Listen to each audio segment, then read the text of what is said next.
If it's your first time to change your PLDT Wi-Fi password and name, just watch this. But if you've already changed it and want to change it again, this video is for you. So first, go to your Wi-Fi. Then look at the side and find this. Then press this button until the dashboard lights disappears, like this.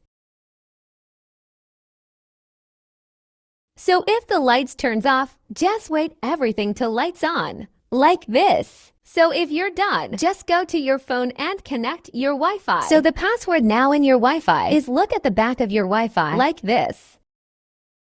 So this is your Wi-Fi password now. So if you're done to connect in your Wi-Fi, just go to Chrome or browser. Make sure you are using an Android phone because it doesn't work on iPhone. Okay. So if you're now on Chrome or browser, just click this.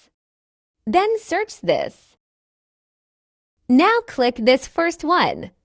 Now click this login button. Then click this login button again. So what you put here is look at the back of your Wi-Fi. Then copy the account and password like this. So example, this is your PLDT Wi-Fi. Just look at the back like this. And here is the account and password.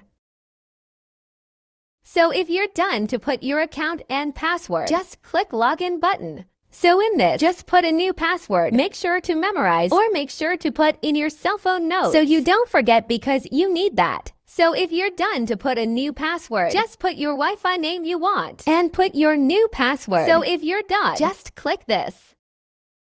Now just go to your Wi-Fi settings and connect your Wi-Fi.